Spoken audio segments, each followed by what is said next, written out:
Welcome to Song's Garage. This is more than just a place to work on cars. This is a place where I'm able to connect with people, talk story, and share them with the world. So in this current time, there are lots of important stories that need to be shared around the Black Lives Matter movement. And I'm not claiming to have any answers or that I'm the best ally.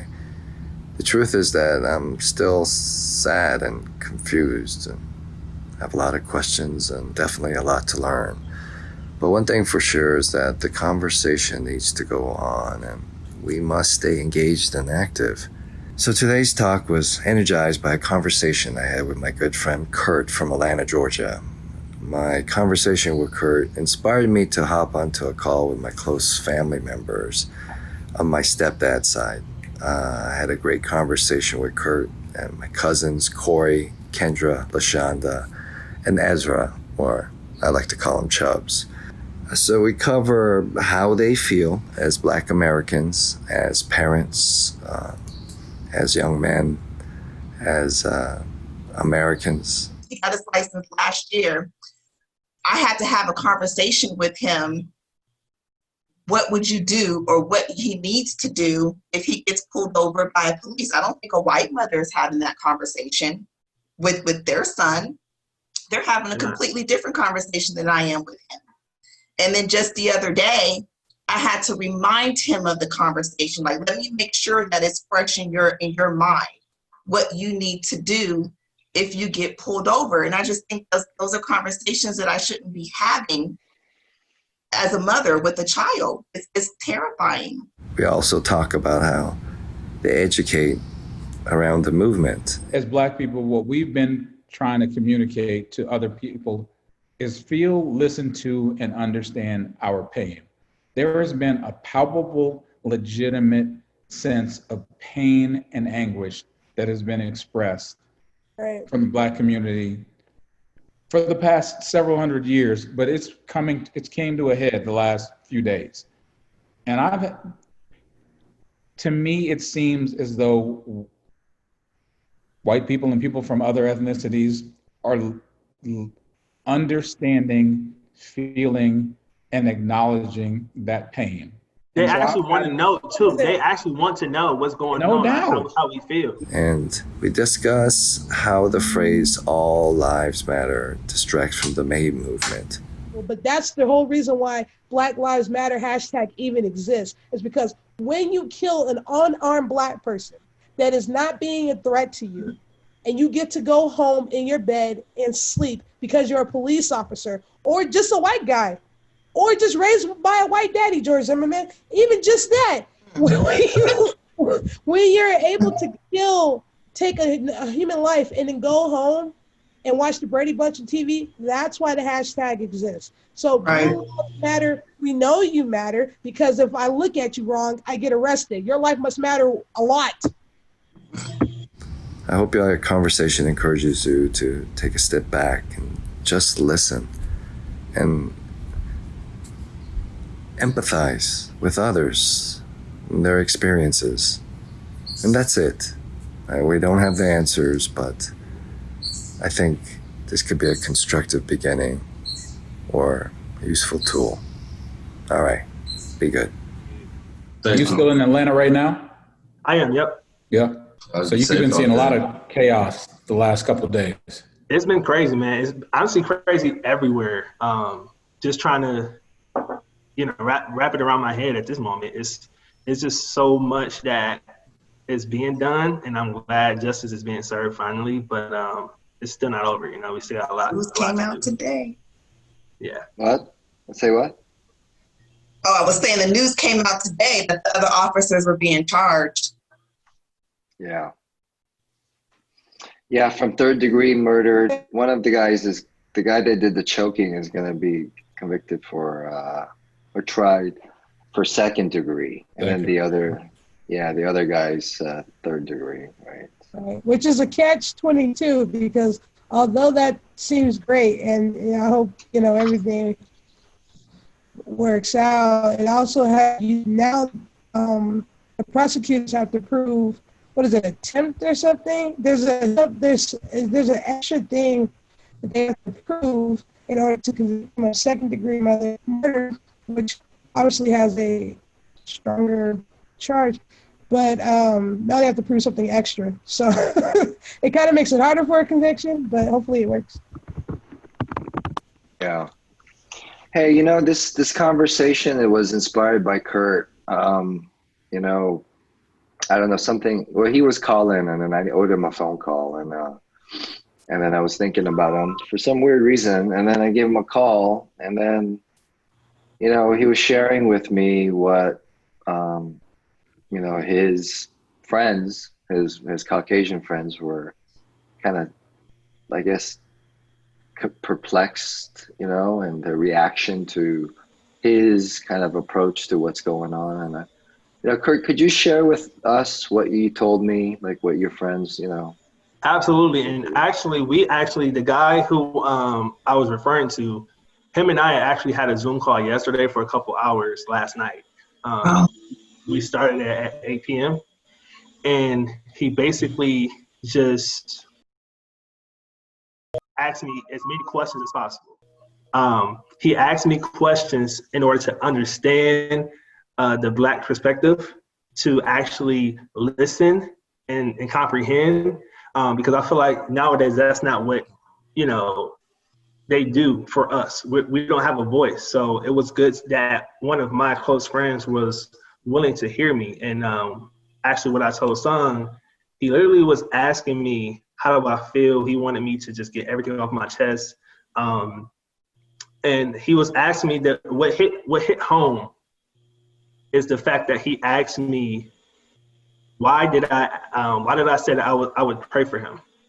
And after our conversation, he said, I don't know if I'm man enough to say I will pray for someone else during this time.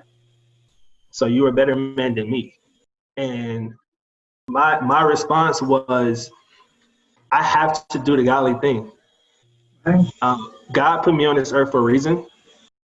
And if I don't, you know, share my love, my heart, my genuine heart with people, then I'm just as ignorant as they are. I have to do my due diligence to make sure that they understand that we come from a strong background and that we have a voice and that we are determined to change the world no matter what is going on. We're immune to all of this stuff. All this stuff is natural to me, you know? And I told him I'm pretty used to it. I'm used to everybody looking down on me. I'm used to being an underdog, but that's what made me go harder. And that's what made me show even more love that I can't even fathom reaching their level of ignorance. And it's disgusting to me, and I would be disgusted in myself if I, you know, if I didn't use my voice to make sure that they felt like they were loved, no matter how they treat us. Right. I have to continue to treat them the same way, no matter what's going on, despite how they treat us. So it's funny that you mentioned that saying that you've been used to it, because that's a reoccurring theme in the conversations that I've had with my friends over the past 8 days. Is they ask, and I've been really optimistic that they've reached out to me and asked my perspective on what it is that's going on and asked, can I help? But one of the things they seem to be in disbelief about is that you're used to it. This is your everyday existence from the day that you became a Black male and the time that you had to talk and the time that you left your house. It's your existence every single day. And you think about it every single day, whether you're going to the store to return something and need a receipt, or whether you're dressed to go run around your neighborhood, or whether you're driving to the store. It's something that's constantly on your mind and in your heart every single day. And you've gotten used to it. I've gotten used to it, but it gets tiring. It gets tiresome. It gets heavy. And that's something that a lot of people don't really understand until somebody expresses that to them. This is something that I think about every single day, every single aspect that I interact with somebody else on. It's something that's always there and it's always present. We're used to it, but it's also something that's there every single day and every single interaction that you have with another person. That's a very good point. And I'll say that, just like you said, you know, we've been doing this for 400 years now, from slavery on to today. And I'll say that it's based off of racism, but racism isn't the problem to me. I feel like it's even though racism is bad, everyone have freedom of speech. Everyone have the ability to learn right from wrong, whether they learn it at home, at school. Everyone have a different story, and me and Son talk about this all the time. How are you going to write your story? So even if they were fed to be racist and treat Black people wrong, they still have their own choice to make. So if they make that choice, they have all right to do so. You know, freedom of speech is real, and I respect freedom of speech. But and back to my point, I don't feel like racism is the issue. I feel like it's the system, the way the system handles the racism. So people in their homes can be nasty. They can do whatever they want to. They can bash us. They can do whatever they want to. But do we get justice outside of the racism? They want us out so bad that they're willing to do everything to put targets on our back. And it's okay. You know, like I said, I'm used to it. It's okay to the system, but that's what needs to change. Right. And I feel like that's what's changing right now. Right. So you're saying that it is changing right now in the positive, but with all the looting. What is that? What is that? So I wouldn't say with the looting. The looting is a whole different thing. You have That's a whole different ballgame. Yeah, you have your peaceful protesters and you have your looters. And the looters, they're just there to cause chaos. The peaceful protesters are there to bring peace. So as right now, just like any other day, they're looking at us as one when that's not the case at all. You've seen a clear line of delineation in the past couple of days with the fact that all of the protests during the daylight hours have been peaceful, organized for 12, 13, 14 hours a day. And then when nightfall comes, there's looting and lawlessness. But that lawlessness is opportunistic lawlessness that's not being committed by the people who are there protesting. That's people who are going to commit criminal acts no matter what day or time it is. Mm-hmm. Criminals commit crimes, and they're opportunistic. And that's to my point. And they're looking, and it's just opportunistic lawlessness. That's not looting. It's just criminals committing crime when they see an opportunity to commit crime. And during the last couple of days, you've seen a clear line of delineation with the protests that have occurred during the daylight hours, with tens of thousands of people congregating at the same time, in the same space, in the same areas, from all ethnicities, because they're tired of what even other countries too. They're tired of what it is that's going on. But then when nightfall comes, you've seen people who are going to be opportunistic about lawlessness, with people concentrated in one area and the ability to commit a crime. And that's completely separate from the protests and what it is that's going on. Right, the looting has nothing to do with the protests going on. Looting is unnecessary. I agree with both of you that the looting is separate, and the looting only makes a argument for the people who say that Black Lives Matter as a terrorist group. They're associating the looting with the Black Lives Matter movement, which is two different things. My question that I keep grappling with in my mind is, what's the difference now?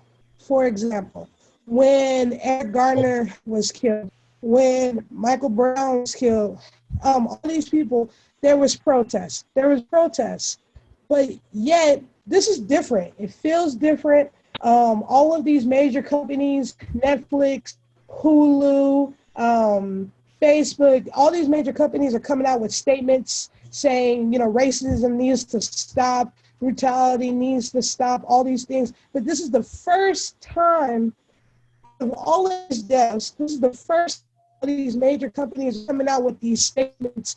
And I don't know if they're just used to putting out statements now because of the pandemic. They're just like, we'll put out another statement.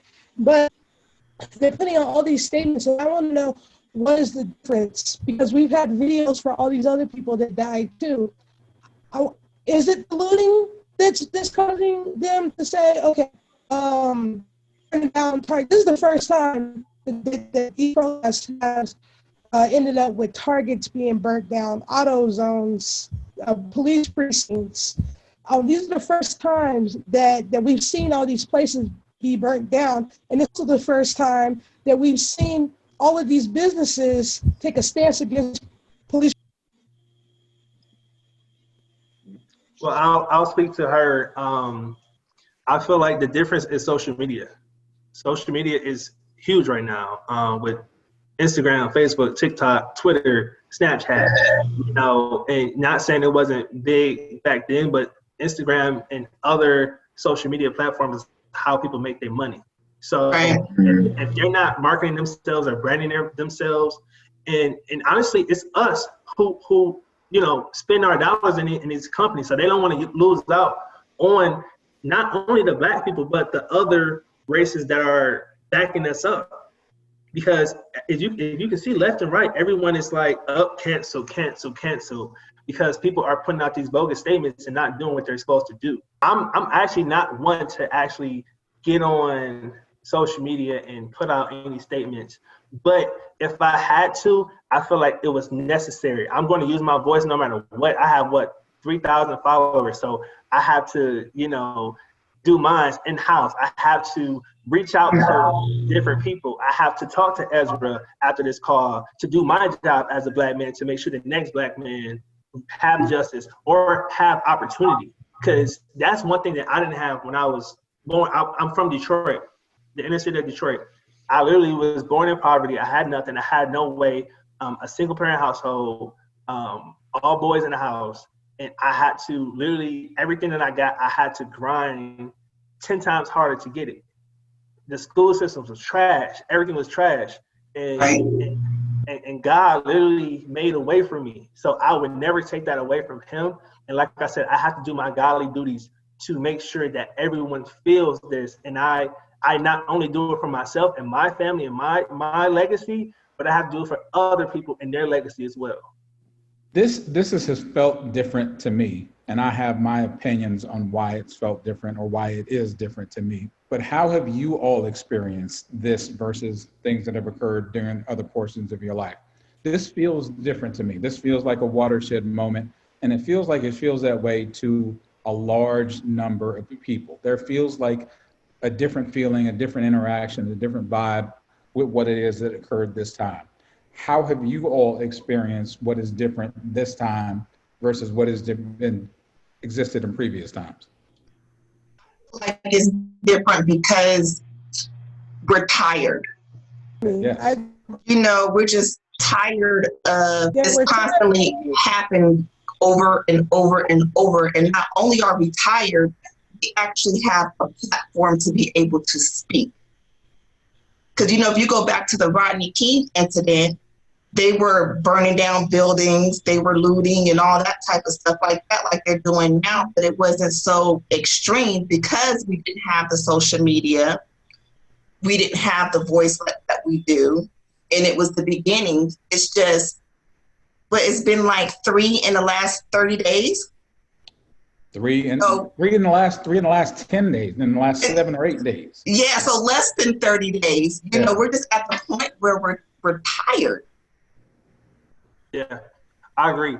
I'll say it personally hit home for me because George Floyd and I have the same attributes all around.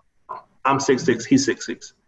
We share the same skin complexion, the same build. I'm muscular, he was muscular. So I feel like what they did was they took his size and they were automatically intimidated by his skin complexion, his build, and because you know us as black people, we have so much other thing that other races don't have. That's why we're so athletic. We're so your gifted. existence is weaponized immediately.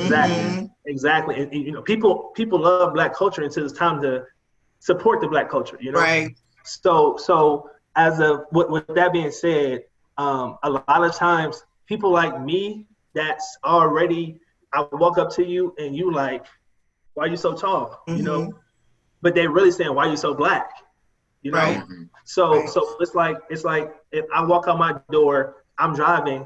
As soon as I see a cop, I'm I look at the rearview mirror more than I'm looking ahead of me, Yeah. just to Right. see if he pulled out and he's trying to come behind me to pull me over. And what I do, I immediately turn my camera on. I immediately call my wife and put her on FaceTime just so she can see me before I die. Right. And then so even if they are being aggressive with me, I can't argue back. I can't get frustrated. I can't yell and scream like I want to. I can't ask, why'd you pull me over? Because they automatically feel like I'm being aggressive. And if I stand up there, tell me to get out the car, they're gonna realize how big I am and know that I can take them down real easy. So they're intimidated. They're scared. Yeah. They're scared, and they act out of control. They do.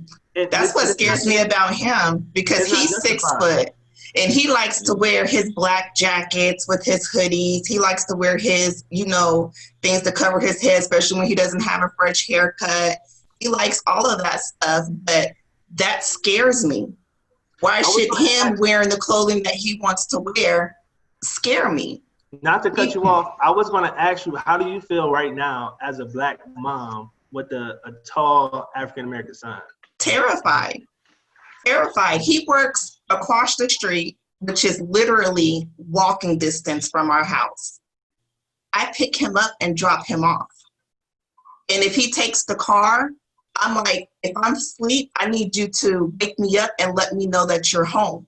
Because if not, I literally jump up out of my bed to look to see if the car is outside to make sure that he's home. And he's less than 5 minutes away. It's terrifying, because the North Las Vegas police drive around in our neighborhood all the time. When he just got their license last year. He got his license last year. I had to have a conversation with him. What would you do, or what he needs to do if he gets pulled over by a police? I don't think a white mother is having that conversation with their son. They're having a completely different conversation than I am with him. And then just the other day, I had to remind him of the conversation. Like, let me make sure that it's fresh in your mind, what you need to do if you get pulled over. And I just think those are conversations that I shouldn't be having as a mother with a child. It's terrifying. It's terrifying for him to walk down the street. I know our generation, when I was 17, you better not even think about asking your parent to ride to and from work. You better walk. You better get on the bus. You better figure it out. But I don't even want him walking down the street. Corey, do you remember we had that talk with your dad? I wish your dad was here because he could speak on his generation. But remember, we talked about that 240Z that he had when we were kids, and that was my first introduction to that car. It's just kind of serendipitous how eventually I went off and was part of like a very famous 240 build. Remember we had that conversation? Yep.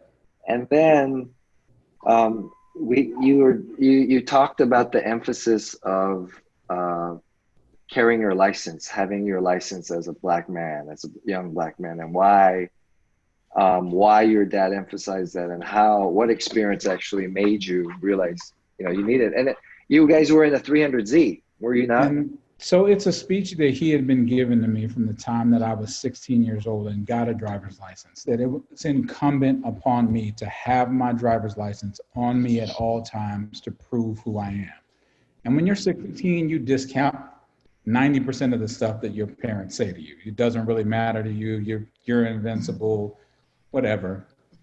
And so our cousin, and Deborah was getting married. Deborah was getting married at the time. She was getting married on the West Side. She was getting married at a church. Who's Deborah for the people? Who's Deborah for the people that? Deborah is our cousin. We have a cousin, Deborah, who was getting married at the time, and she was getting married at a church in an urban area. And I know in a lot of urban areas in the country, there's church, liquor store. There's a lot of churches and places where black people tend to congregate. And so my dad, he wasn't a person who attended church regularly, so he didn't know First Baptist from Third Baptist from New Pentecostal from whatever. So we're going to Deborah's rehearsal for the wedding. and we were unsure of what church to go to. So we stopped at the first church. That was the wrong church. We stopped at the second church. That was the wrong church, but it was in close proximity. And so we're on our way to the third church. And as we're on our way to the third church, cops pull up behind us, see us driving a very nice car. He pulls us over. So he goes to the window, says, "Can I see your driver's license and registration?" "Yes, can I ask you, my dad says, "Can I ask what you pulled us over for?" And he says, "Don't worry about it." He goes to the back of his car, comes back, and he says, "Can both of you step out of the car?" So we both step out of the car, and he says, "Can both of you come over here and put your hands on the front of my car?"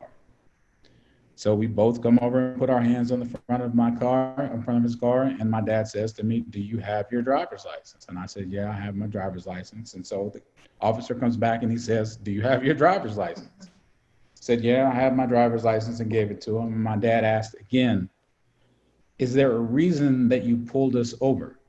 And he went on to explain that we were two black men driving a very nice car in a neighborhood, and that he didn't know the good ones from the bad ones, is what he said. Wow. And so then my dad asked him, can you tell my son what would have happened to him if he didn't have his driver's license on him? And the cop said, "Well, if he couldn't prove who he was, then we might have assumed something else, and we might have taken him to wherever we wanted to take him." And so my dad looked at me, and I looked at him with our hands on the hood of a police car in the middle of the street as we're attempting to go to our cousin's wedding. And there's something that's debilitating about that. It's when it happens to you, it's one thing. But when it happens to your father and you're sitting there watching him and he has no recourse at all, but to listen to the words of a police officer who says, "We can't tell the good ones from the bad ones, and you're driving a nice car," what else can you do? What recourse do you have except to feel emasculated, Right. less than, unworthy, angry? Those are the only feelings you can have, because you know that wouldn't have happened to a white son and a white father.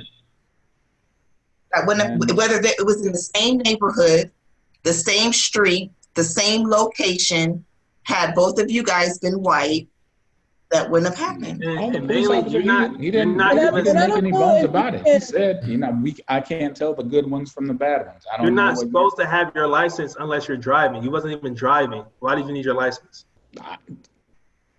Valid point, but not the real existence that we live in. And that's the thing with this police brutality. I think this is the thing that is making people so tired and frustrated while there's protests and looting and rioting and they just don't care anymore, is the fact that it's an abuse of power. It's racial profiling. It's an abuse of power. Just because you have the ability to do something doesn't mean you have to do it. And I don't know if law enforcement need like an extra psych evaluation in order to determine the good ones from the bad ones, but there needs to be something else to prevent these people who get power hungry. I understand. I work at a thankless job, and I understand that law enforcement is a thankless job. I completely understand. I understand that they have to keep their back. They have to watch their back and make sure that, no one pulls the jump on them. I get that. But when you're simply just watching a family drive from one church to the other church in a nice car, that is an abuse of power, 100%. And I think that's the issue of what's going on today. Just because you can doesn't mean you have to. I watched a video last week, right after the George Floyd video came out. There was another video that came out that this young man, he was 21 years old, he ran a stop sign. And so they turned on their sirens, and he was scared. He was only a block away from his grandmother's house. So the sirens are on. He, instead of stopping immediately, he pulled into his grandma's driveway. They did tell him, get out the car, get out the car, get out the car. And his family comes out, and they're like, he's scared. He eventually gets out the car. hands up. He's like, he said, I'm scared. I'm scared. He just kept repeating, I'm scared. I'm scared. I'm scared. Eventually, he lays down on the ground, hands up. Their guns, there's 3 cop cars. Their guns are drawn at him. They're yelling at him. He's yelling and scared. His 90-year-old grandmother walks out of her house. She says, please leave him alone. He's a good boy. Leave him alone. With her cane, can barely walk, 90 years old. The police rush him like has a gun in his hand. He's laying on the ground with his hands up. The police rush him, and the grandma falls over on top of him. It's just things like that. It was a stop sign. A stop sign. Why are you And they have guns? three cop cars out pointing the guns at him over a stop sign. You might get pissed off because someone questions you. Why are you pulling me over? Why do you want to check my car? You can't check my car. I don't give you permission to. The moment a black person tries to enforce their own rights is the moment these cops get so frustrated. They're not listening to me. They're enforcing their own rights. And then that's when you get the brutality and throwing people on the ground and arresting them for no reason. They arrested him, 21 years old, arrested him for a felony. Hopefully it doesn't stick. Never had any issues with police in his life. And they gave him a felony because he was too scared to get out of his car because he thought he was going to be shot. So I have a similar story that I actually shared with my white friend yesterday. He's actually, the reason that he even wanted to hear me, one, because he just wanted to know, how I walk every day and how to understand what we go through every day. So, and 2, he's also a licensed attorney. So me speaking to him can save a lot of lives. So that was my contribution to society right now.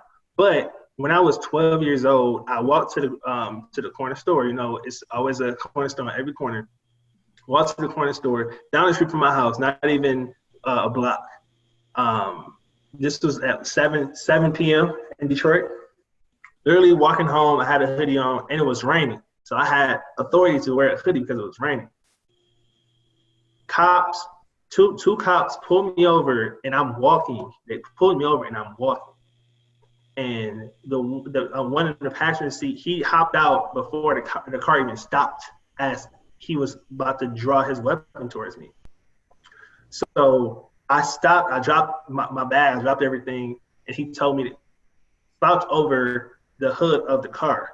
So I'm like this, 12 years old. No one's in sight. No one's, my mom is nowhere. She's at home waiting for me to get back.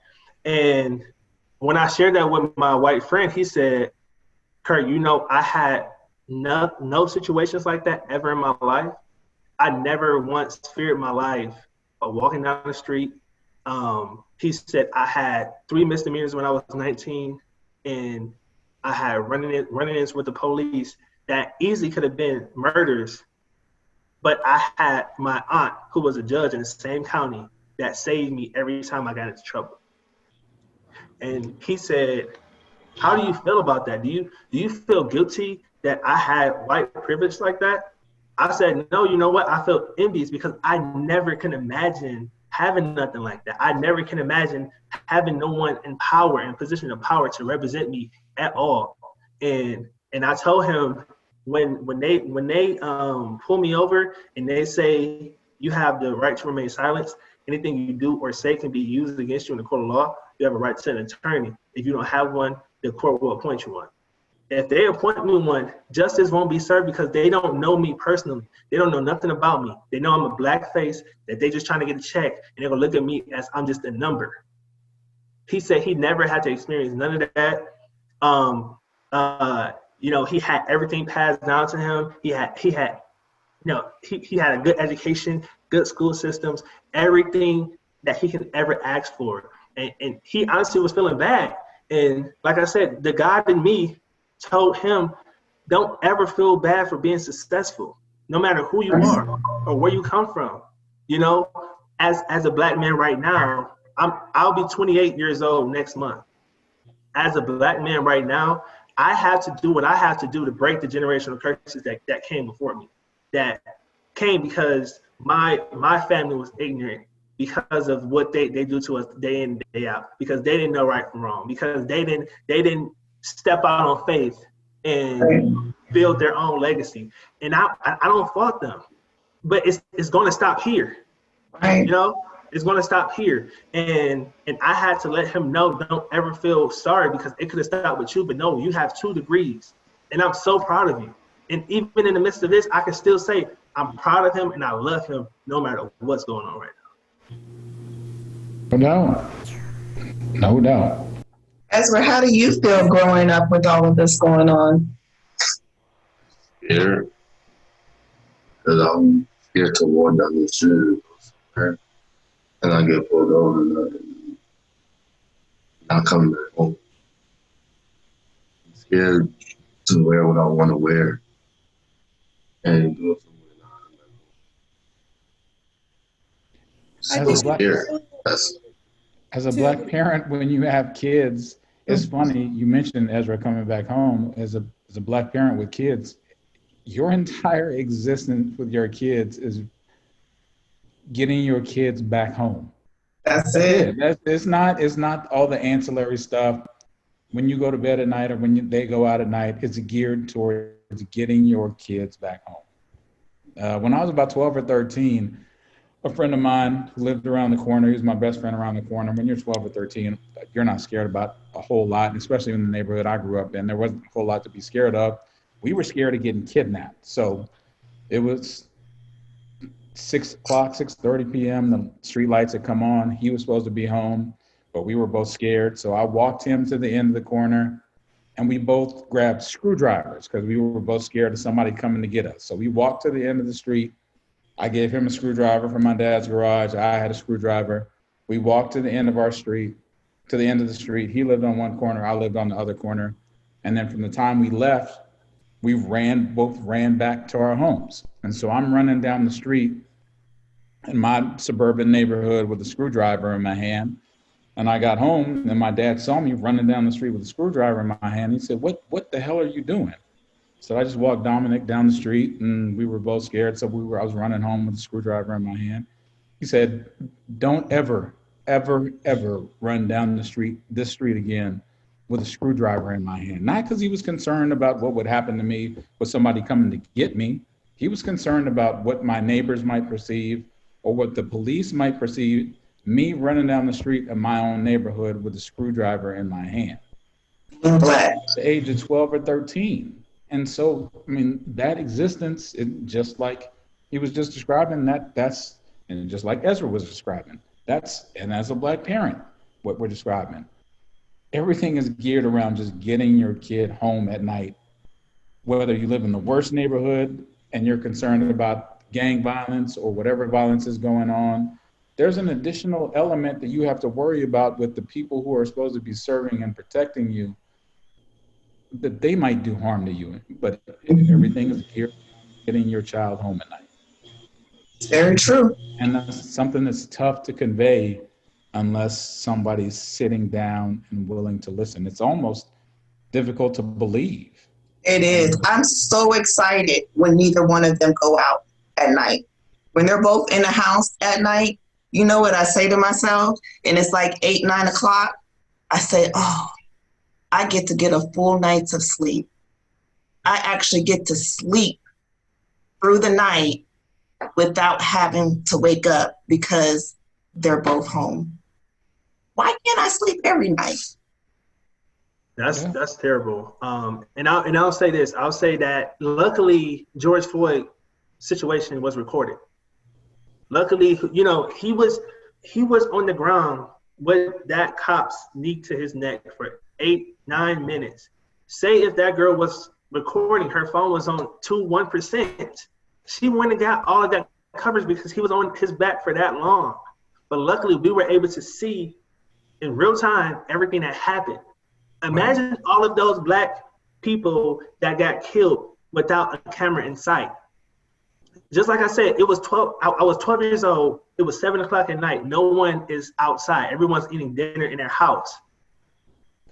I would be on a t-shirt right now if that was recorded, but only if that was recorded. So imagine all of those people that suffered their lives without it being recorded. Without But what's so sad is that it's because of all of those lives why they are recording now, why they have to wear body cameras now, why people have to break out their phones and record now. Because that's the first thing I tell him. If you get pulled over, you better slide that camera on and start recording real quick, or have that person in the car with you start recording real quick. The fact that how that started and why we have to do it, that's what's wrong. Right. And so now, what are solutions? What are we looking at towards solutions? And The same thing what I've been what has everybody preaching. felt the last couple of days? Because The same thing. The last, same thing I've been preaching is Vote. vote. the last 2 Vote days, locally. I've actually felt optimistic. The last 2.5 days, I've legitimately felt optimistic.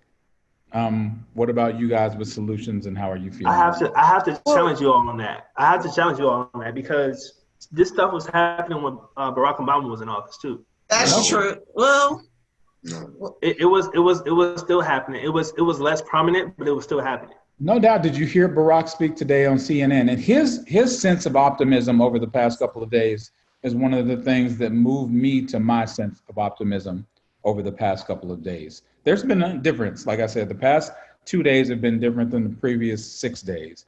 But looking at the diversity in the crowds that were there today, what we've been, as Black people, what we've been trying to communicate to other people is feel, listen to, and understand our pain. There has been a palpable, legitimate sense of pain and anguish that has been expressed from the Black community for the past several hundred years, but it's came to a head the last few days. And to me, it seems as though white people and people from other ethnicities are understanding, feeling, and acknowledging that pain. They actually want to know too. They actually want to know what's going on. No doubt. How we feel. No doubt. And that's kind of where my sense of optimism comes from, is there's been a legitimate reckoning with people asking me, friends asking me, what are you feeling? What are you thinking? What can I do? I've had several conversations with several friends who I've known a lifetime, but have reached out to me in the last couple of days and said, what can I do? What do you think I can do? And I've kind of felt that optimism in watching the protests the last couple of days. And that's just me. And so I'm asking you all what you've kind of felt. So I want to actually clear up what I was saying. So it was going on still when Barack Obama was in office. So voting is number one. That's the main thing we can do. But we have to come up with realized solutions to prevent police brutality, to make sure they're turning their cameras on. And not only that, I think what I told my white friend yesterday, I told him that there should be people monitoring these cameras as well. They shouldn't have the authority to turn it on and turn it off, because a lot of things that happen because they turned it off. So they need to have people on payroll watching these cameras in real time as they go on, as soon as they pull somebody over. As soon as the car stops and the sirens are on, someone should automatically be watching what their every move is. Maybe there shouldn't be no on and off switch for them to have at all, period. As soon as they clock in at work, that camera is on. You can't turn it off. You can't do anything. When you clock out, you're handed it in, and they control when it goes on and goes off. That was the whole movie. That was the whole base for that movie, Black and Blue. I don't know if you guys saw that, but it was the same. That was the whole base for that movie. Is that body cam, and they were trying to get her the whole movie because that body cam was turned on when everybody else turned off their body cams. I think it's really, really important.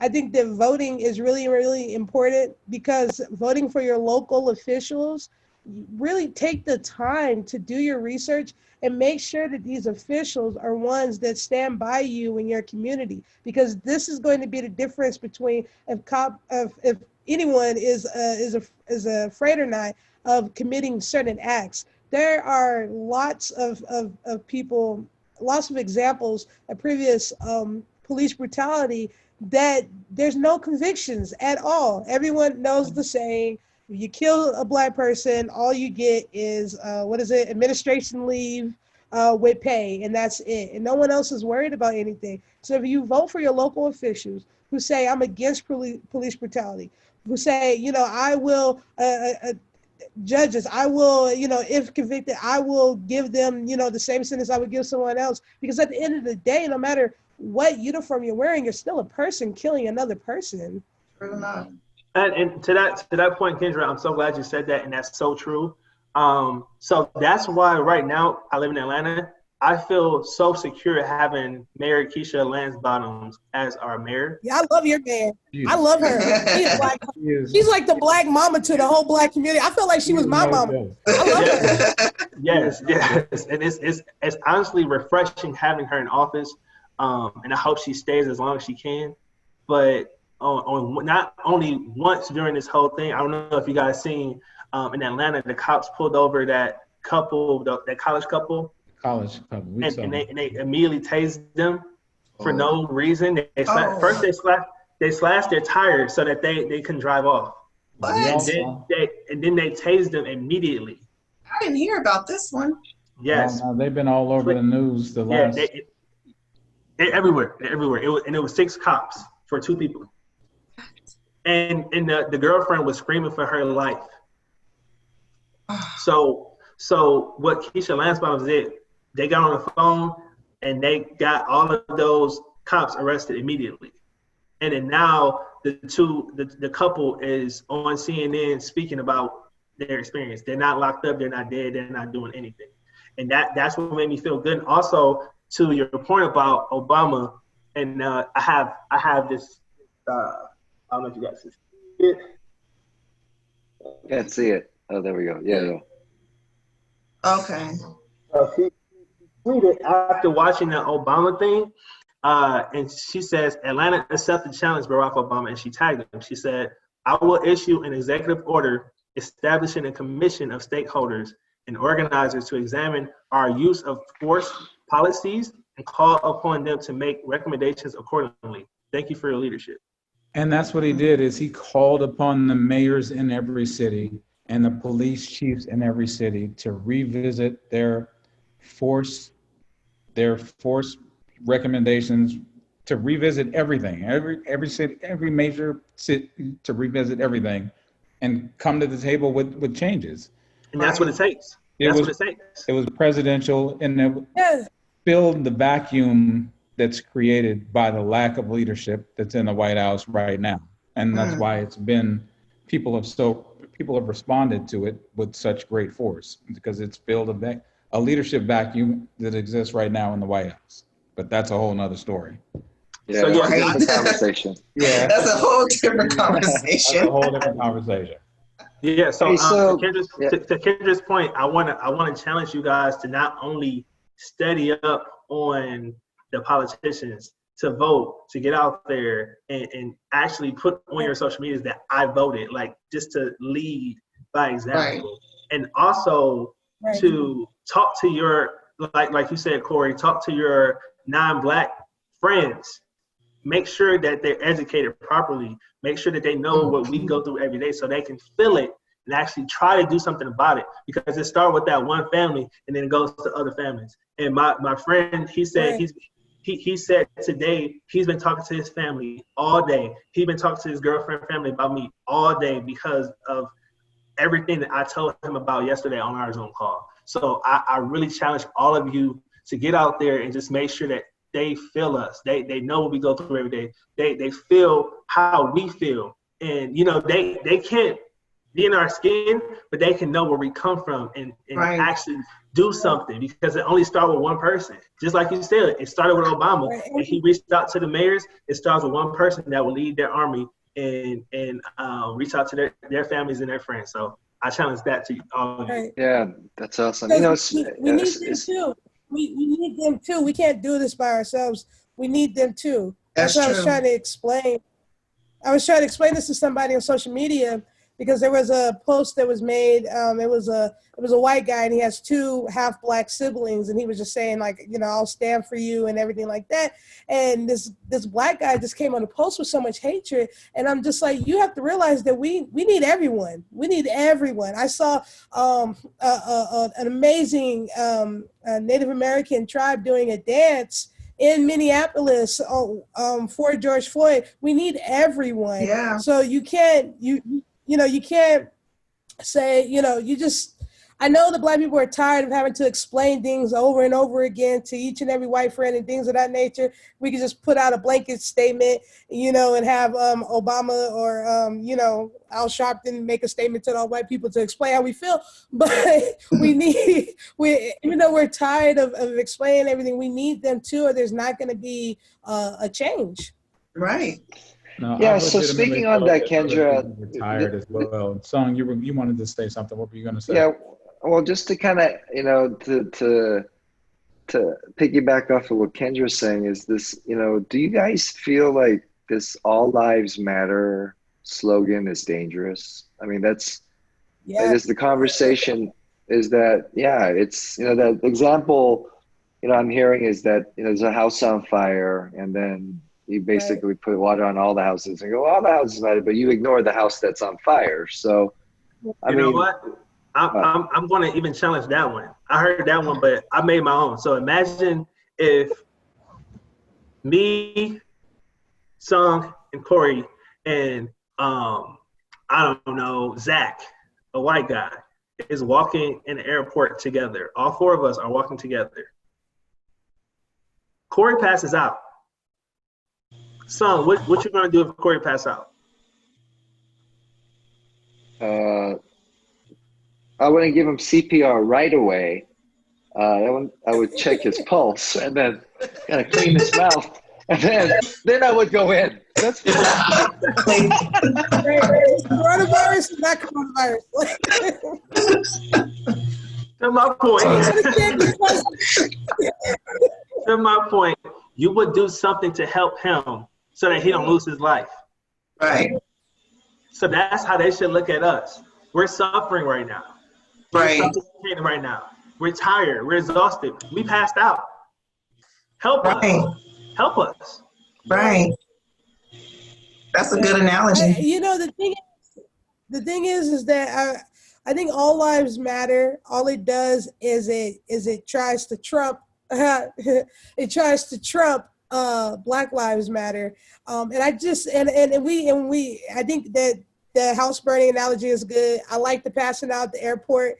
That's good. But for some odd reason, these all lives matters people, they just don't want to listen. They just don't want to hear it. I don't know.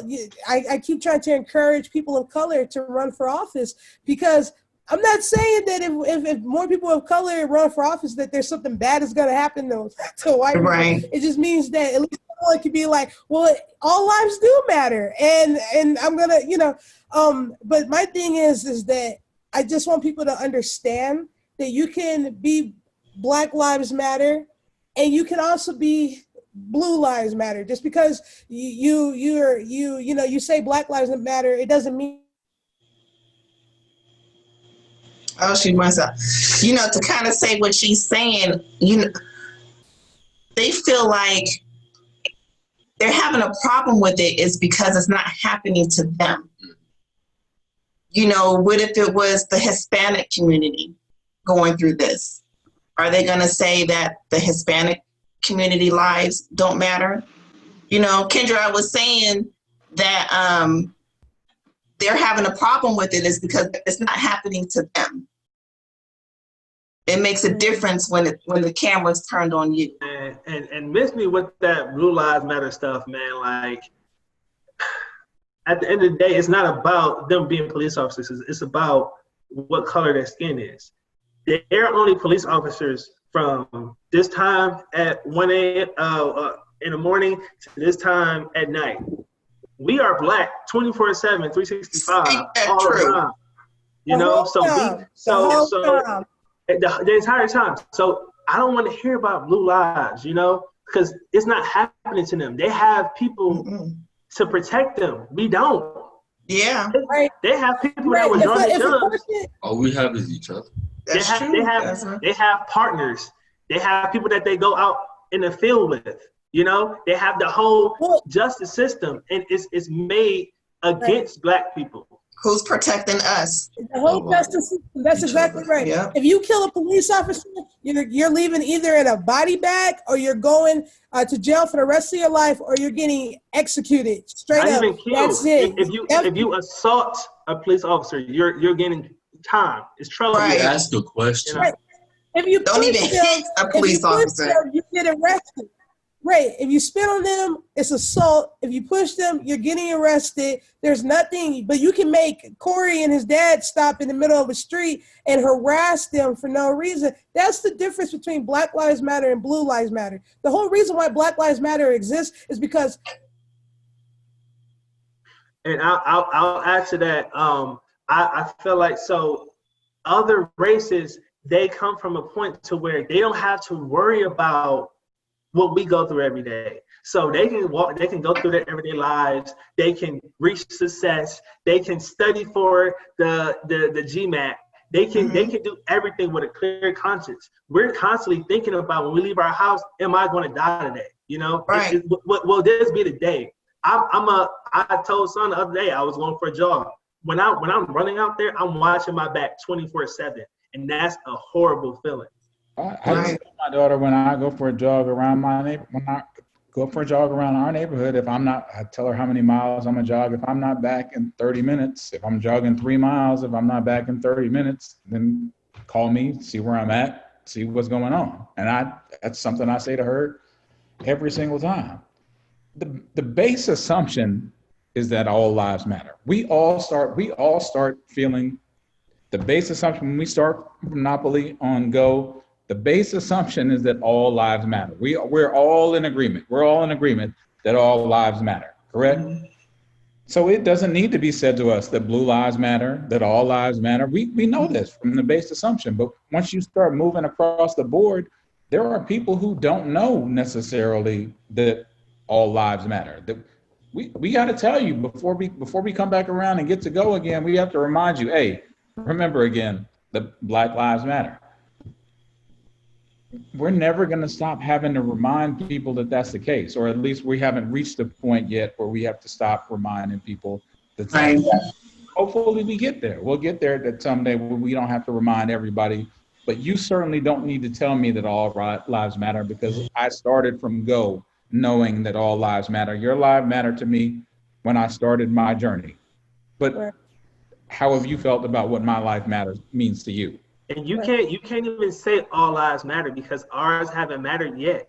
That's the point. You can't say they didn't matter from the moment we came on here. That's the point. They never mattered. So you might at that point you might as well say all lives matter except Black lives. Right. That's what they're saying. That's what they're saying. And I had a bad wife. I'm good now. We should be good. No more cutting out, because that was frustrating. That's the point I was trying to make. The whole reason why the Black Lives Matter hashtag even started was because there were so many Black lives. There were being so many unarmed Black people. They were being killed, which means that you don't have any justifiable cause to kill an unarmed person. They can't possibly make you feel uncomfortable with their cell phone on their hand or them laying down on the ground with their hands up. There's no possible way they can make you feel uncomfortable or make you feel like they're going to kill you or running away from you. I don't know how. I have no idea how you can be running away from somebody and it justifies you killing them, or somebody being handcuffed, Freddie Gray, and justifies you killing them. I have no idea how that's possible, but that's the whole reason why Black Lives Matter hashtag even exists, is because when you kill an unarmed Black person that is not being a threat to you, and you get to go home in your bed and sleep because you're a police officer, or just a white guy, or just raised by a white daddy, George Zimmerman, even just that, when you're able to take a human life and then go home and watch the Brady Bunch on TV, that's why the hashtag exists. So Blue Lives Matter, we know you matter, because if I look at you wrong, I get arrested. Your life must matter a lot. Way more than mine. So All Lives Matter is just made to put a shadow over the reason why Black Lives Matter. And I wish there's more platforms to have difficult conversations with people who strongly oppose Black Lives Matter or strongly oppose, what's going on. I had a conversation with a white friend, I don't know, years ago when someone else got killed. And he said, well, if Black Lives Matter isn't a terrorist group, they're doing a really bad a way of explaining themselves or something. I said, well, what news cycle do you watch? Fox? That explains it. How about you have a conversation with a Black person? So I took the time to enlighten him, and he said, I never thought of it like that. Yeah. When would you have the opportunity to do that? Right. Yeah, so that goes to, a question to Chubbs, Ezra. When I'm around you and, growing up in our family, as a young person, I had to learn what racism was once I got older, because when I was around all of you guys growing up, Corey, like I always stayed at your house with, Michael and Oren. And those memories, I was like, I didn't understand the difference between like a white person and a Black person growing up. I thought you guys were just American. Like I looked up to Corey. He had he played ball. He had the fresh Jordans. He had the sweet Jerry curl that I admired. Like I wanted I actually tried to like get a Jerry curl because I kid you not, right? So to me, there was no like this like difference between him or Dominic or his white buddy, or I had to eventually learn that. And then when I'm around Chubbs, when I'm at Ezra, and that's something I want to ask LaShonda is like I don't think he sees like different races different from himself. But then so I want to know how you were able to teach him that. But then also this follow-up question for Chubbs is, are you afraid of white people? Well, first, LaShonda. Yeah, please. I never taught him the difference really in race when he was growing up. He had friends of all different races. I had friends of all different races. I never personally, with my friends, experienced anything racist.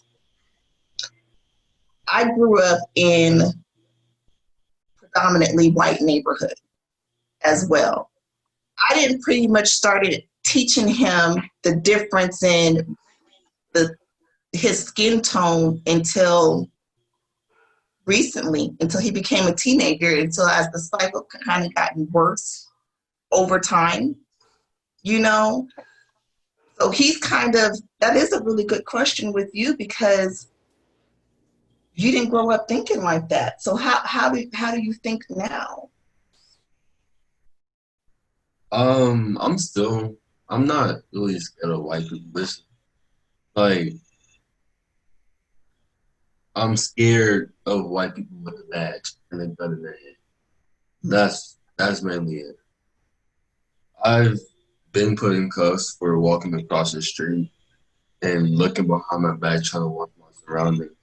Ever since then, I've been scared, but I'm not scared of white people unarmed. I'm not scared of white people with a badge and a gun.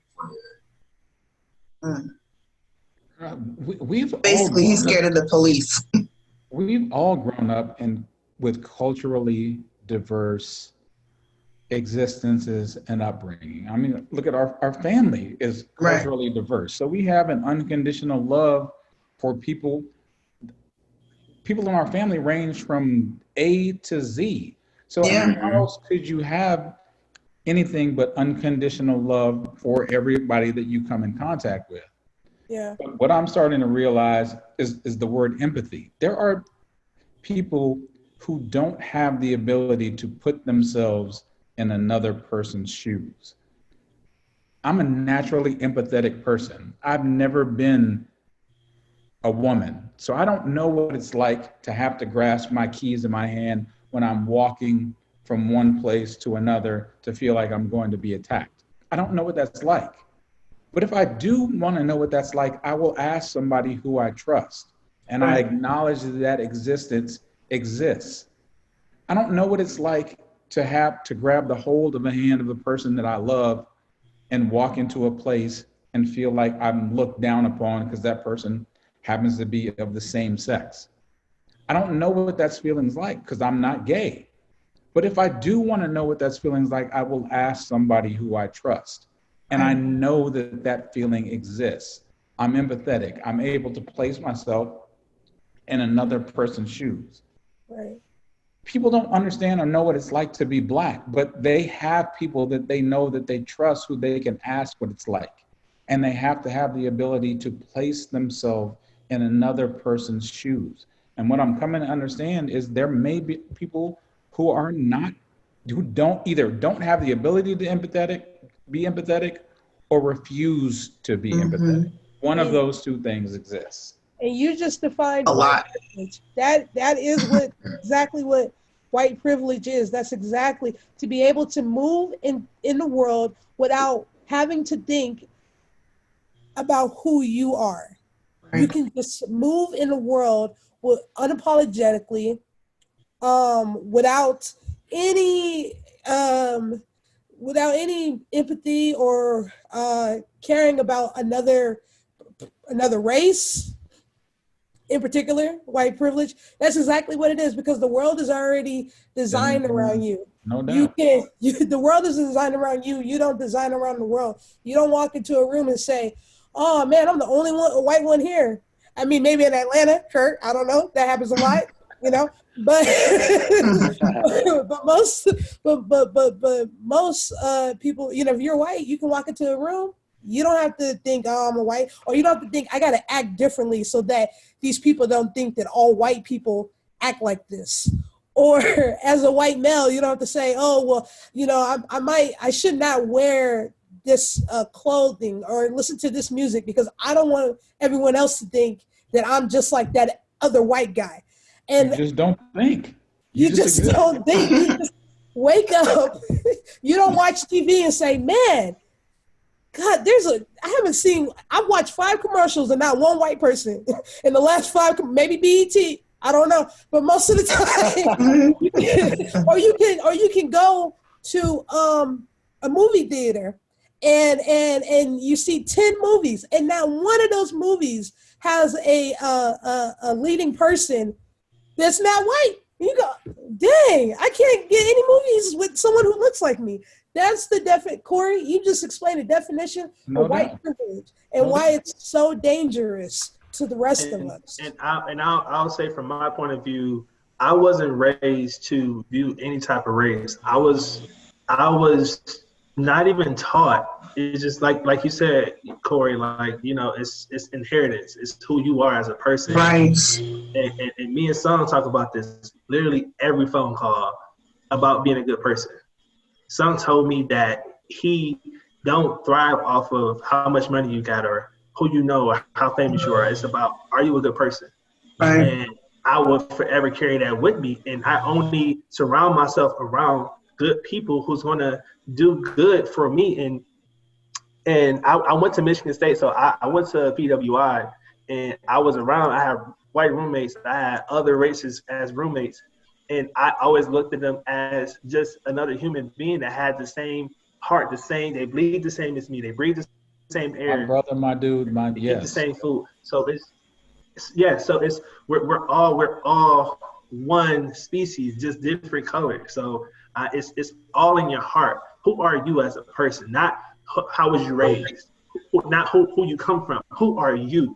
Life is all about choices. We choose to wake up every day and go to work. We choose to brush our teeth. A lot of people don't. That's their prerogative. But everything is about choices. So I choose to be around people that actually have a good mindset, that's positive, that can look at something that's so negative and think so positive. When I get on, everybody uses this whole analogy of getting on the elevator and people stopping to get off immediately because you're a black person on the elevator. When I get on the elevator, I immediately speak I immediately speak with a smile and let them know that I'm not a threat. I have nothing. You have nothing that I want from you. And you know what? Half the time they don't speak back, but that's all right. That's okay. That's a choice. I'm still gonna be happy. I'm still gonna smile. I'm still gonna be happy because I know that I did something godly, and I could have made that person day because I told that person I'm not a threat. It's okay. I'm a normal person. You can talk to me, and I might even make that person's day. And that's my good deed from God for today. So I can't, like I said earlier, I can't change who I am no matter what. I have to be Curt Madison at all times, and that's what I will. Yeah. Yeah. I'm with you. To me, any trial or tribulation to me is an opportunity. And I've seen this as an opportunity and a blessing. Like I said, I've had several friends reach out to me over the last several days via phone call or via text, and then some reaching out. To me, this is a huge opportunity. We're at the precipice of a watershed moment in our country, and we all have an opportunity to use this moment to make change. And I'm choosing to actively, with my thoughts, words, actions, deeds, to make a change. And I'm embracing it, and I'm loving it. Like I said, the last couple of days I've felt really optimistic about what's to come, what's to change, what's to happen. And I intend on following through with that. There's a momentum that's created right now, and it's up to us to move forward with this momentum, because the news cycle, eventually the news cycle is going to move on. Yep. A month ago it was coronavirus. This month it's this. Next month it may be Trump and whatever he decides. But it's up to us to use this momentum to carry this forward, to make sure that this isn't the last conversation that we have to move everything forward. And that's what I feel in my heart, and so that's what I'll continue to do. Yeah, Right. and I think Trump is doing an awesome job in keeping the momentum going and the fuel going, because every time he speaks, it just makes things worse. No doubt. Ooh. Which is great because it's causing more people to mobilize. I agree. I agree wholeheartedly. Corey, you know the numbers. When he got elected in 2016, 2018 had the highest midterm elections for minorities in history. The highest midterm election turnout from minorities, because he was winning in 2016. We was like, oh no, we got to at least get somebody in the house. Can we block him like they blocked Obama, please, like something. So, you know, this is probably the only two times I've ever thanked Trump in my life. First time was the $1,200. I didn't need it, but I appreciated it. First time was the stimulus check. And the second time is this situation here. Every time he speaks, that's cool. If you're not going to preach unity and love, keep preaching your thing, because it's only mobilizing people. We're seeing the results of that the last 2 days. There is no doubt in my mind that the unity you've seen in people the last 2 days is just being tired of what it is, the leadership of our country. There's no doubt in my mind. I could be wrong, but to me, I don't think I'm wrong. No, I completely agree. And what I would say to that is, to Kendra's point, he's doing an awesome job. And I'm, you know, I always try to, like I said, see a positive in a negative situation. We are in two negative situations: a pandemic and the world going on with Black Lives Matter. So 2 in 1, and I'm still able to see the positive. And that's exactly what I see. I see our people coming together. I see us blacking out, you know, Instagram. Everybody shutting down their corporations just to make it known that this is not right. But on the other hand, everybody is going to be at the polls, and I'm so excited about it. From dads to moms to dogs to cats, everybody's going to be at the polls, and I'm so excited about that. Yeah, me too. Hey, Kendra, you remember when Trump was running, and then you were like, "What if he becomes president?" I was like, "Nah, impossible. It's all I say drama. that It's all all the show." time. I say that all the time. I said all the time. I tell my cousins all the time. I said my cousin was like, and I don't put you on blast, son. Don't worry. I don't say your name, but I go. My cousin was like this. He was on the phone, and I was like, but son, he was like, oh. He's like, it's not possible. And sometimes, and I know we all still have that moment, right? Like when we wake up, we're like, is Trump really president? It's almost 4 years later, and we're still like, it just seemed like a movie. It seemed like a cartoon out of The Simpsons, right? Because it was. Because The Simpsons thought that it was so ridiculous. And I would never forget it. Me and my wife was asleep. We were watching it on TV, and we took a nap while it was still on our TV. And we woke up, and they said Trump is the new president. And we looked up, and we went back to sleep like we had to be dreaming. We had to, and then we woke up again, and it was real, and it was just like, what? That Right. I kept waiting for Ashton Kutcher, that guy Ashton Kutcher, to come out and go, side. Right. Just kidding. But hopefully. But think about it. This is probably. I wonder who the last president had to go and retreat to a bunker. Like, what in their history? Like, who was the last president? Like, I'm sure. Probably Washington. Probably Nixon when he got called out. Probably. Yeah, but I mean, this is like, there's a lot of similar parallels to like Adolf Hitler stuff there. I know. No doubt. Like, yeah, right. It's like, I mean, that's how he won his election. Was fear, putting fear in people, putting fear of illegal immigrants, and successfully running a campaign to make people feel like Hillary could not function as a president because she doesn't know how to send an email. Like that just discredits her entire 30 years worth of politics because she doesn't know how to send an email. So it's all, it's built on fear. And I know that I've heard a lot of people say I'm not voting in this election. That there's no good choices, but you have to vote. And because if you don't vote, then you're giving a vote to the person that you really don't want. There may be people you don't want, but if you don't vote, right? But if you don't vote, you're giving the election away to someone that you really don't want. And I know that there's good and bad people on both sides, but just pick a side and vote. Yeah. Yeah. So, I think a lot of, this panel is interesting because I had invited some other people that were not Black, right? And, the general consensus eventually came back was like, they didn't feel like they had a right to speak on what's going on. And I think a lot of people are going to be able to learn from this, but that the stories are wonderful. The personal stories are, interesting and to get perspective, but I really want to use this opportunity to go, how can everybody else, right? The other people, the other non-Black people, what can they do?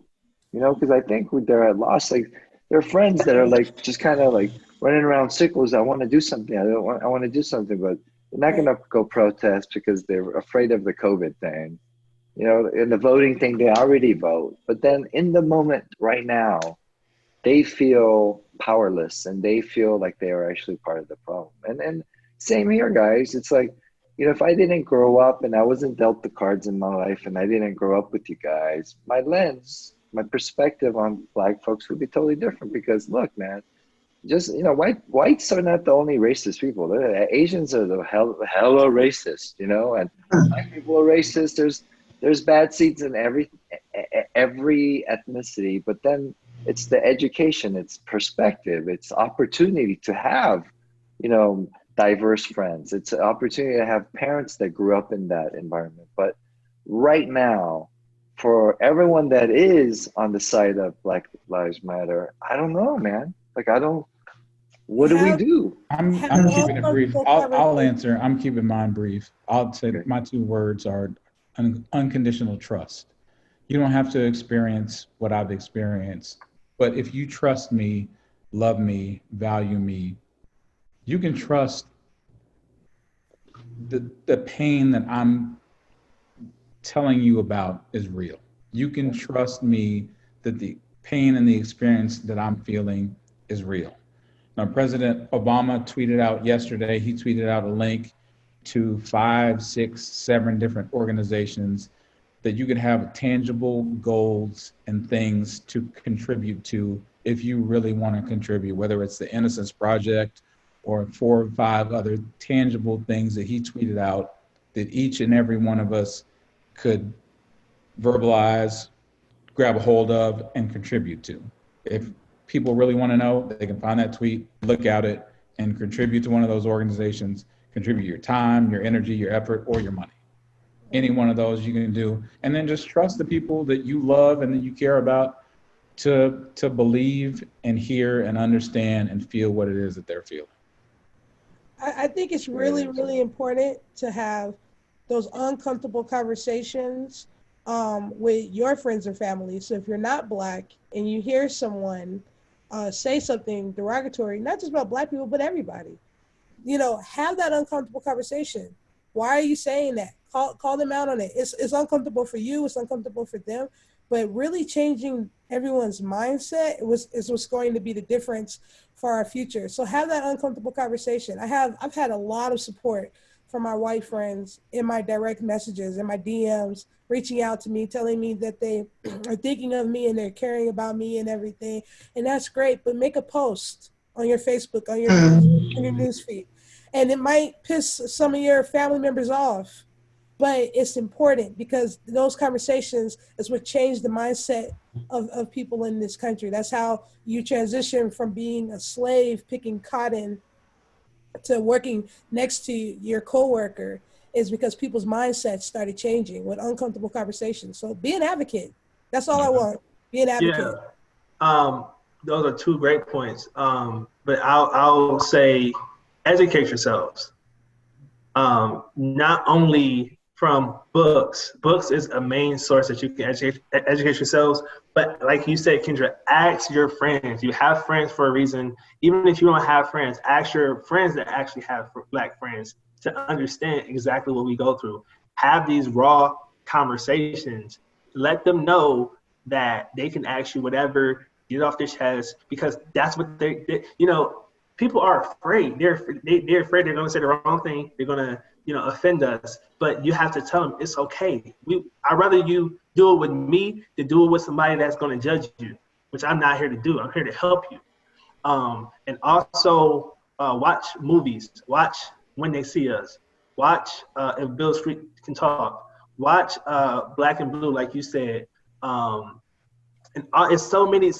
Watch Just Mercy, which Warner Brothers just released that they're lifting the rent price it's free right now on a lot of platforms where they can watch it. Yes, it's free right now so they can watch it, understand what we go through being incarcerated as a Black man. That's on death row. So educate yourself. You just got to learn and educate yourselves and basically talk to other people. If you don't talk to if you don't talk to someone and learn what you don't know, you can't do better. Right. But yeah, talk to your and just other like white Kendra friends said, when the Black easiest people are thing not they can do right around. now is and the easiest thing they can do, like Kendra said, is just to make posts, make awareness, use their platform, because they're not, in the past they wouldn't do that. They wouldn't be on our side at all. So it's amazing to see so many Caucasian people do so. And I actually had an uncomfortable back and forth with an agent in Atlanta, an acting agent in Atlanta. Their whole agency is predominantly white, and she's an older white lady. She's the head of the agency, and this is and she literally, I won't say the agency name, but she literally is trying her hardest to understand what we go through every day so that her talent, her roster know that they actually love and care about their people. And I'm not even a part of the agency, and she's willing to hear me out just so that she can educate herself and learn. So that's all it takes for us to be on one accord. That's all it takes. Yeah, you're right. Great. What about you, Ezra? What would you say to high school kids your age that are not Black, that want to help, try to do something positive? The main thing is what they've been saying is to educate yourself, learn, ask questions, ask people around you, ask peers. Yeah. That's really the only thing is to learn from other people. Yeah. I want to thank everybody here. I want to thank Ezra, my cousin LaShonda, cousin Corey, my friend Curt, and my cousin Kendra. And so let's end this on a positive note. And this lockdown, it seems like it's slowly coming to an end. What are you looking forward to do? Like, what is the first thing you're gonna do when this whole thing is lifted? Kendra, you can start. So the first thing I'm going to do is be comfortable walking in a grocery store. Who knew that a grocery store would be such a scary place? Right? Because of the mask and stuff, you mean? Well, there's just so many, germs flying around and everything. So I go in, suited and booted, got my mask on, I got eyeglasses. Like, you're not gonna get me, Rona. You're not gonna get me. That would be the first thing I'm looking forward to, and maybe going back to hotels because I love staycations. So it's killing me softly that my bed is the only bed I get to sleep in. What about you, Curt? I'm eager to get back into the audition room. Having these self-tapes, I've been mastering them to the best of my ability. But I love callbacks. I love actually one-on-one interaction with casting directors and stuff like that. So I feel like that's one of the main things that I want to do so they can actually feel me and not look at the screen and not know who I am or my mannerisms and stuff. But my birthday, like I said, my birthday is next month on July 12th. I actually had a flight before COVID hit to come see you, son, in LA from July 10th to the 14th. And we actually, it's crazy, today we canceled those flights and got our credit just because we don't know if it's going to be open, what we can do, or nothing like that. So we're just going to stay home in Atlanta and just try to celebrate here. So I just look forward to getting back to what normal was or what normal will be like from this point on. The audition process. That reminds me of, remember when we were doing that movie in Gainesville, Georgia? So guys, I met Curt doing this movie back where I used to live in Gainesville. And my character had to do this dance sequence, this whole dance sequence. And I was telling the director, and I was telling everybody, and then they put Curt as my background, right? Like they had like a white guy and then Curt, like, so they're supposed to be like my, best man, and they come in, we have like this whole Milli Vanilli and they actually hired a professional choreographer from I think the Atlanta Hawks. She came in and she's all professional. She has all these like crazy moves, and I was like, I can't do that. And then Curt looks at it and he's all bap, bap, bap. He's like this, song like this. And then the white guy's like, yeah, I can do that too. And then I'm sitting there going, I can't do that. And I got frustrated. And I told him that story, Corey. When we were kids, we would have these family reunions, and then our cousin Oren, he wanted to be like, Leroy from Fame, right? So he would always, at the reunions, like choreograph all of these crazy, dance sequences. All the kids would rehearse the whole summer. Because I'd be staying at Corey's house, and we would be there. And every day, Oren would force us to do the new edition routine, right? And I couldn't do it, man. This is where racism, I realized as a kid, racism was, and I mean, all jokes, but this is where I realized racism was taught, because I remember trying to explain to Corey and Oren, I was like, I can't do this. And they're like, why not? And I go, because I'm not black. And then Orion's answer was, it doesn't matter. You're part of a family, man. If you're part of a family, you know how to dance. And I was like, I do not. And then deja vu, I'm with Curt and I'm looking at him going, dude, I do not know how to do this, man. And then you know what sucks? That Curt was so good, they took him out and replaced him with some white dude that couldn't dance. They literally walked up to me and they said, the assistant director said, Curt, I'm sorry, I got to cut you. You're just too good for him. It was true, though. All right, Corey, what about you? What are you looking forward to doing? Mine are pretty simple. My birthday was in March. Right after my birthday, right when my birthday came is when the pandemic started. So I'm having a dinner at STK here with my friends. That's one thing. And I'm actually looking forward to moving this momentum forward. I talked to a couple of elected officials already, and I want to talk to Deshaun Miles, a good friend of our family who's a police officer, a black police officer, to help bridge the gap between the black community and somebody who's a sergeant in the police force and bring it all together. So I'm continuing to move the momentum forward. That's awesome, man. I'm so happy and like proud to see you move into like public service and leadership because, dude, I run into people in LA and Hollywood, and I talk about my cousin Corey Enos, right? And dude, you're kind of the mayor of Vegas because you guys are true Vegas residents, right. like born and raised Vegas folks. So you represent Vegas well, and I'm happy to see that, Corey. So I appreciate it, man. Yeah, man. So if you become like the mayor of Vegas, I got you. You get us some rooms at the Wynn. I got you. Get some buffet coupons, all right? Second that. No, son. We all family now, so. Right. I was like, it's so weird because Sung just said he's not black, but you sounded pretty black. Asians are always looking for a hookup too. All right, Chubbs, what about you? What are you looking forward to doing? First thing I'm gonna do is go shopping and go to the gym. I'm with you. Yeah. Miss out on a couple pair of shoes. Yeah. And I'm getting fat.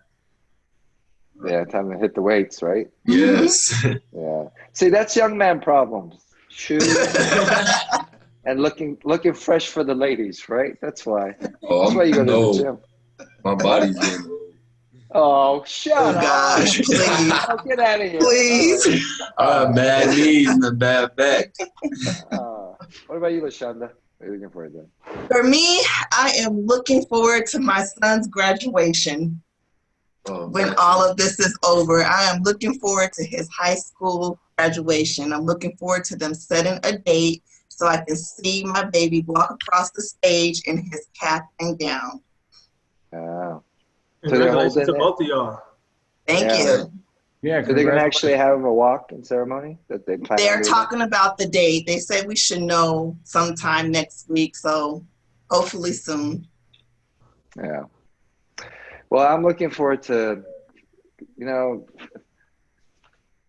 this lockdown, I realized, man, it's like you start appreciating your friends and family and the ability to touch people, to give hugs and smell and just be around, just be next to each other, to hear the physical aspect. The Zoom is all nice and everything, but we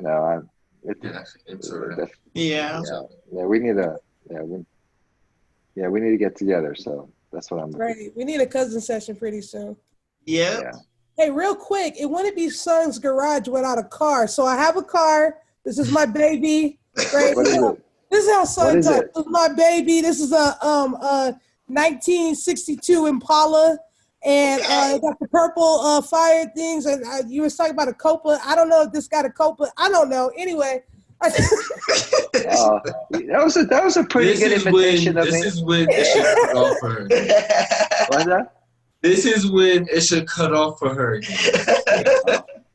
Yeah, your reception's bad. It just got really bad. I switched. I'm good now. All right, guys. Well, you guys, I enjoyed this. This was great. A great combo. And we got a new friend to the family, Curt. It was nice meeting you. No doubt. Same. And this is definitely much needed. My heart is super, super full. So first of all, Son, thank you for orchestrating this and putting this together. Second, thank you all for your time. And Ezra, definitely, I still want to get in contact with you, especially because you said you in the gym too. So I'm in there heavy. I can give you some pointers and everything. So make sure we connect after this. So. You know how they say, hey, Curt, you know how they say the camera adds 15 pounds, right? No, you guys, the camera for you, like, takes away 100 pounds because Curt is huge, man. Like, he's a mountain of a man. Like, you know, when you're around a man, you kind of feel insecure about your own manness, right? Oh my Come God. on, No, I'm serious. No, I'm serious. Like, physically, you go, this ain't even fair, man. This is, but because he's so nice, you go, you know, there's a human behind it. But man, you know, it's like, yeah, I call myself a gentle giant. Yeah, Ezra, you have a lot to learn. It's, you know, you have a lot to learn from this man. So, all right, guys, love you all. Love you Love all. you much. All right. No doubt. All right, see you Yeah. soon. See you All guys. right. Okay. God bless. Bye. God bless. All right. God bless. All right, y'all. Thanks for tuning into Sung's Garage and spending some time with us. I'd like to thank all my guests today for their invaluable discussions. You don't have to do the work of educating others, but you continue to do so. So for that, I am forever grateful, and I love you guys.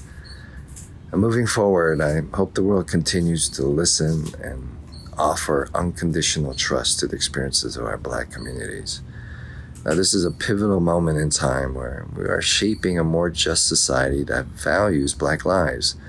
So let's keep doing the work and stay safe during these tough times. We'll check in with one another and just be open to having tough conversations. Just talk it out. All right, everyone. Y'all be good.